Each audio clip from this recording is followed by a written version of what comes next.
আসসালামু আলাইকুম সবাইকে।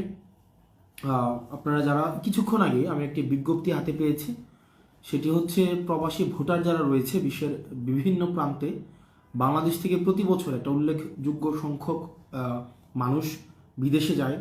বাংলাদেশ ছাড়া বিভিন্ন দেশে, বিশেষ করে মধ্যপ্রাচ্য, ইউরোপ, ইউএসএ, তারপর হচ্ছে অস্ট্রেলিয়া, পৃথিবীর বিভিন্ন প্রান্তে বাংলাদেশের মানুষ জীবিকার তাগিদে যায় অথবা ভালো একটা জীবনের সংস্থানে তারা বিদেশে যায়। এবং প্রবাসীদের বাংলাদেশের অর্থনীতিতে কন্ট্রিবিউশন, বাংলাদেশের সবচেয়ে বড় খাত যেটা, সেটা হচ্ছে আমাদের রেমিটেন্স খাত। তো রেমিটেন্স যোদ্ধা ভাইয়েরা বিদেশের বিভিন্ন প্রান্তে আছেন। আপনাদের আজকে নির্বাচন কমিশন একটি বিজ্ঞপ্তি দিয়েছেন, আপনাদের এবার নির্বাচনে পোস্টাল ব্যালটের মাধ্যমে ভোট দেওয়ার শেষ সময় হচ্ছে 25 জানুয়ারি। অর্থাৎ আপনাদেরকে যে পোস্টাল ব্যালটটি পাঠানো হয়েছে, সেই ব্যালটে আপনারা 25 জানুয়ারির মধ্যেই আপনারা ভোট কার্যক্রম আপনাদেরকে সম্পন্ন করতে হবে। দেখেন, ভোট কি মার্কায় দিচ্ছেন সেটার থেকে জরুরি হচ্ছে আপনার ভোট প্রদান করাটা। যারা প্রবাসী রেমিটেন্স যোদ্ধা আপনারা রয়েছেন, আপনাদেরকে বিভিন্ন হেনস্থার মধ্যে পড়তে হয়। আপনি যখন ভিসার জন্য, আমি যেহেতু একজন রেমিটেন্স যোদ্ধার সন্তান, আমার বাবা দীর্ঘ 22 বছরের বেশি সময় বিদেশে ছিলেন।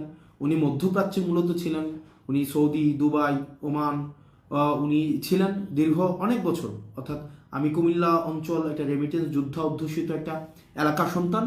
আমি দেখেছি আমার বাবা চাচারা বা যারা বিদেশে থাকেন, তারা যখন বিদেশে যাওয়ার জন্য পাসপোর্ট করতে যান, পাসপোর্ট করার সময় থেকে তাদের দুর্ভোগ শুরু হয়।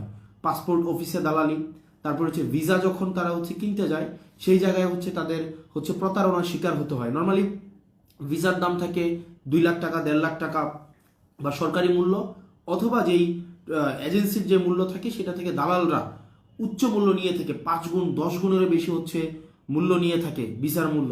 তারপরে হচ্ছে যেই অর্থ দিয়ে তারা হচ্ছে যেই চুক্তিতে তারা বিদেশে যায়, যে কাজের কথা বলে তাদেরকে বিদেশে নিয়ে যাওয়া হয়, দেখা যায় অধিকাংশ ক্ষেত্রে সেই কাজ দেওয়া হয় না। অথবা যেই বেতন বলে বিদেশে নিয়ে যাওয়া হয়, অধিকাংশ ক্ষেত্রেই তাদেরকে সেই বেতনটি তাদেরকে দেওয়া হয় না। এবং ভাষা না শিখে যাওয়ার কারণে তাদেরকে দুর্ভোগে পড়তে হয়, কাজ শিখে না যাওয়ার কারণে তাদেরকে দুর্ভোগে পড়তে হয়। এর সাথে যুক্ত হয় অ্যাম্বাসির অসহযোগিতা এবং এয়ারপোর্টের হয়রানি হেনস্থা তো আছেই। এই সকল সমস্যার সমাধান নিশ্চিতকল্পে আপনার ভোটাধিকার প্রয়োগটি গুরুত্বপূর্ণ।